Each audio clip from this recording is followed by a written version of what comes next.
प्रकार का गंदा विचार, कोई नकारात्मक विचार, अपने दुश्मन के लिए भी कोई गंदा विचार देखिए आ रहा है।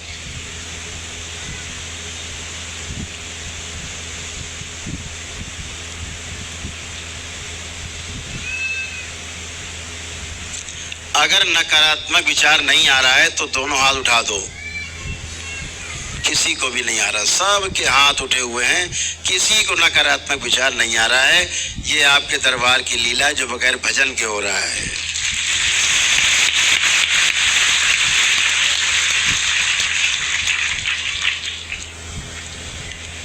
केवल भोलेनाथ की नगरी में बैठे हो इसलिए हो रहा है।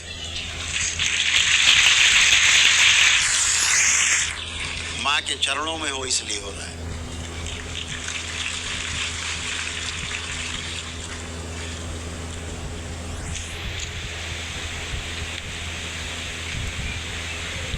हमारे देश में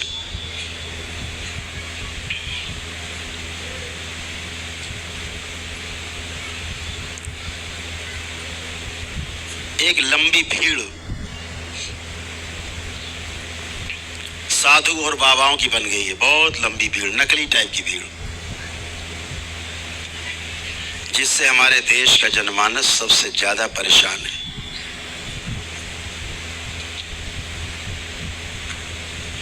और इनकी जितनी बातें हैं,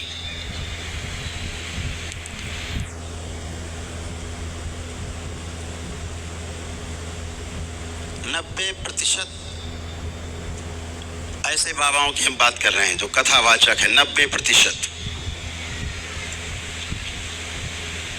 बल्कि हम 95% कह लें तो और ज्यादा है, ठीक रहेगा। जो कुछ भी उलूल जुलूल बके जा रहे हैं, बोले जा रहे हैं, और इस देश के भोले भाले भक्तों को, वो भक्त चाहे शिव के हों, चाहे वो भक्त राम के हों, चाहे भक्त कृष्ण के हों, चाहे किसी माँ के भक्त, सबको गुमराह करते चले जा रहे हैं। प्रवचन पर प्रवचन झाड़े चले जा रहे।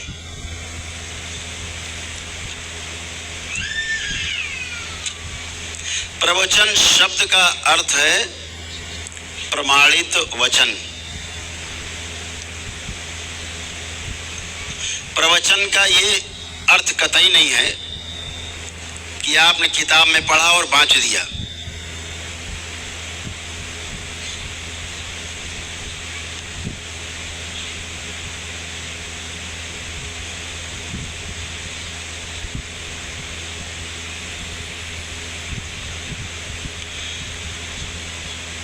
ये काम तो शिक्षक का है।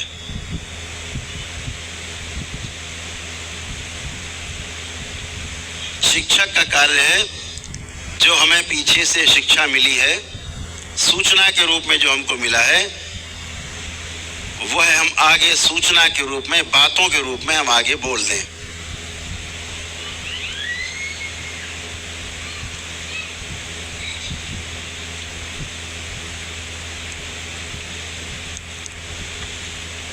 प्रवचन का अर्थ कतई नहीं है।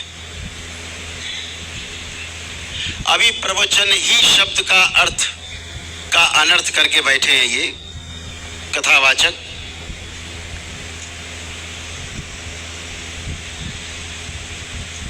तो बाकी पूरी कथा का क्या करते होंगे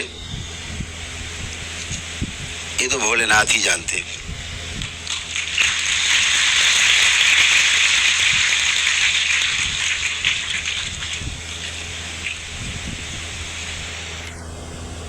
कथा के नाम पर केवल ढोलक मजीरा, ताता थैया, नाच नचैया और बस हरिहर, चलो हो गई कथा।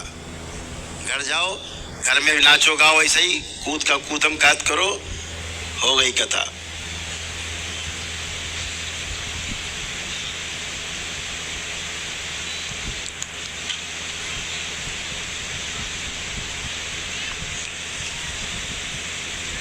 प्रवचन शब्द का अर्थ है प्रमाणित, प्रा से प्रमाणित, वचन से वाक्य, प्रमाणित वाक्य, प्रमाणित वक्तव्य। प्रमाणित कैसे? प्रमाण कैसे मिला? अनुभव से।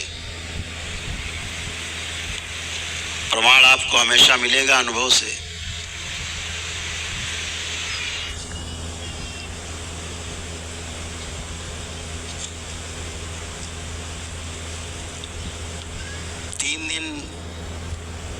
दरबार लगेगा। कहाँ? सूचना मिली आपको बड़ा लालपुर में,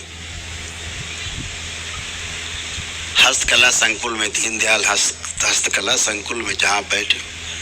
प्रमाण क्या है? आपको अनुभव हुआ यहाँ आकर के कि हाँ वाकई में बात सही है, सूचना सही थी। आपको यहाँ के आकर के अनुभव मिला, ये प्रमाण है। अब आप किसी से बोलोगे हम हस्तकला संकुल में हैं, बड़ा लालपुर में, अब आपके हृदय से बात निकल रही, आपकी बात को कोई संसार में कोई आदमी झुठला नहीं सकता। ये सत्य वचन है, ये प्रमाणित वचन है, ये प्रवचन है।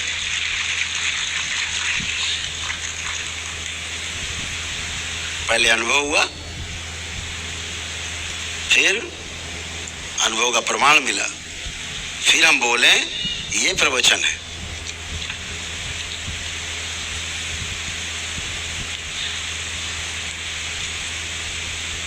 इनका कौन सा प्रवचन चल रहा है? इनका चल रहा है पराया वचन। किताब में पढ़ लिया, ढोल मंजीरा वालों ने गा के सुना दिया, रट लिया, और मंच पे बैठे और ढोल मंजीरा के साथ गा दिया, सुना दिया, हो गया, प्रवचन हो गए, और घोषित कर दिया कि हम गुरु हो गए, आइए हम गुरु हैं, तुम सब चेले आओ, पीछे आओ। खुद कुएं में गिरे और बाकी लोगों को भी कुएं में गिरा लिया साथ में। जैसे गुरु वैसे चेला। ये पराये वचन वाले लोग समाज को बहका रहे हैं, समाज को गलत दिशा में ले जा रहे हैं। हमारी महिलाएं और बच्चियां सबसे ज्यादा अनुसरण इनका करती हैं, इनको सुनती हैं।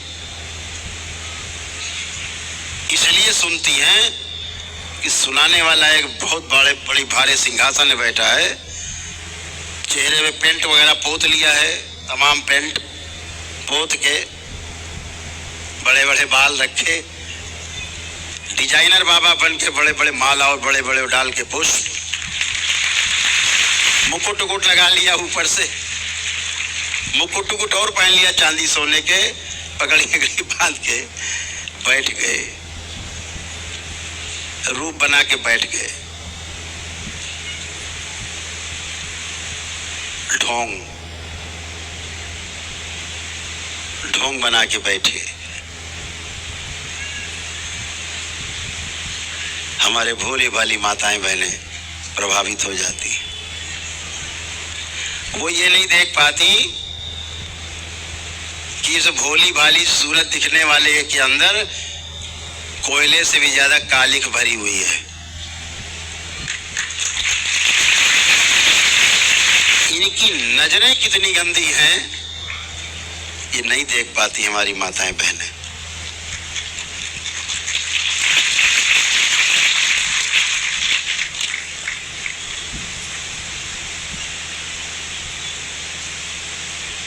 और जब ये बैठ करके ऐसे सिंहासन पे,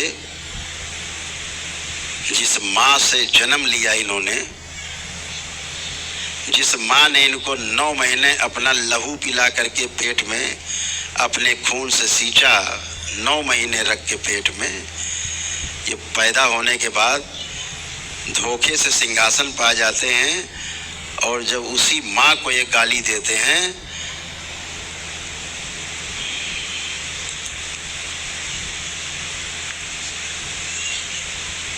तो इतना ही कहेंगे कि ऐसे लोग कभी माँ के श्राप से बच नहीं सकते।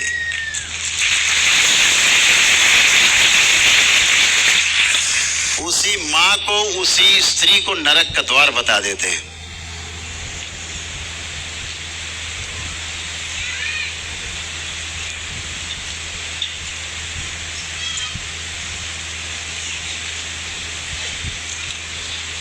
आपका केवल अपना दरबार है। करौली शंकर महादेव धाम का दरबार केवल धरती पर ऐसा दरबार है जो माताओं बहनों के, बच्चियों के 4 दिन कष्ट के, महीने के 4 दिन कष्ट के, जिनमें प्रतिबंधित है पूजा और पाठ, ये दरबार उनको पूजा पाठ का हक देता है।